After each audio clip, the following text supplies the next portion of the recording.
My name is Claire. I'm 38 years old. And 6 months ago, I ended a marriage that most people thought was perfectly fine. Nothing dramatic happened. There was no affair, no screaming matches, no slammed doors, no betrayal. From the outside, it looked steady, safe, responsible. That's what made leaving so hard to explain. Daniel is a good man. He works hard. He never raised his voice at me.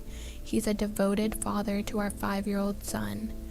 We had a comfortable home in a quiet neighborhood, family vacations, joint savings, holiday cards with smiling photos.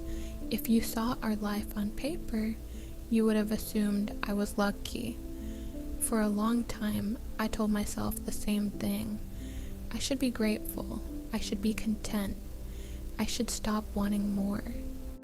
But there's something no one really talks about. The slow ache of living beside someone instead of with them. It didn't happen overnight. There wasn't a single moment where everything cracked. It was quieter than that. Subtle. Gradual. After our son was born, we both shifted into survival mode.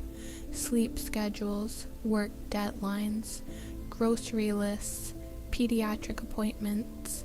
We became efficient partners in running a household. But somewhere along the way, we stopped being a couple. Or we stopped touching without purpose. No random hugs in the kitchen. No hands brushing in the car. No soft kisses just because. Our conversations became logistical. Did you pay the water bill? Can you pick him up at 4? What do you want for dinner? We functioned beautifully as a team. But intimacy slowly evaporated, and I told myself this was normal. This is what marriage becomes. This is adulthood. This is stability. I ignored the tightness in my chest every time I realized we hadn't truly laughed together in months. Daniel wasn't cold, he wasn't unkind, but he lived in his own world. His work, his routines, his quiet internal landscape. I lived in mine. We overlapped in responsibilities, not in connection. I tried to fix it. I suggested date nights. I bought books about relationships. I initiated conversations about how I was feeling. He would listen. He'd nod. He'd promise to try. Oh, and for a week or two, things would improve slightly. Then we would drift back into our default setting. Peaceful distance. The hardest part was admitting that nothing was technically wrong. There's no sympathy for that kind of unhappiness. It feels indulgent to say, I want more, when you already have security. But the loneliness of lying next to someone and feeling unseen, that kind of loneliness is heavy. He would fall asleep inches away from me. And I'd stare at the ceiling, wondering when I started feeling so invisible. I began to shrink. I stopped sharing parts of myself because they felt unnecessary. I became quieter, easier, less demanding.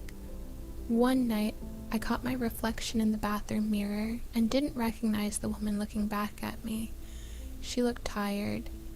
Not physically, spiritually. That's when I knew something had to change. I started therapy, thinking maybe I was the problem. Maybe my expectations were unrealistic. Maybe I was restless by nature. But week after week, a different truth surfaced. I wasn't asking for perfection. I was asking to feel loved, fully loved, not appreciated, not respected, not partnered with. Loved, there's a difference.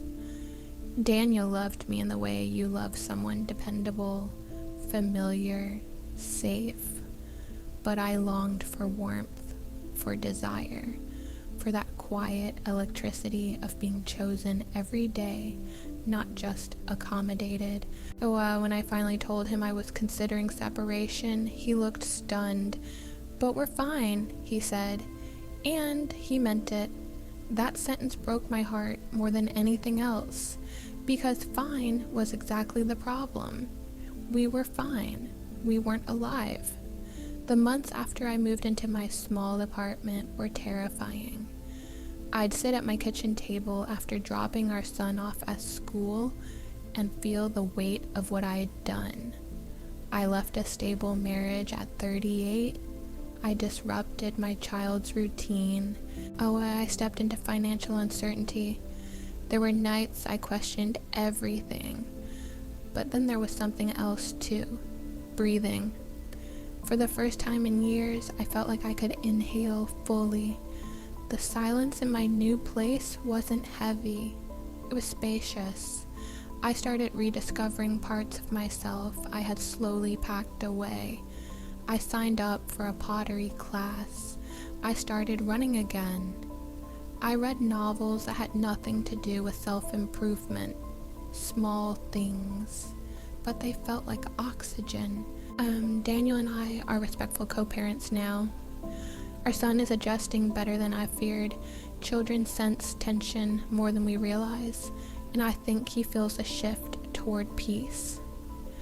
People still ask if I regret it, if I'm scared of being alone, if I worry I gave up too easily. The truth is, I tried for years. I stayed through the quiet disappointment. I stayed through the emotional drought.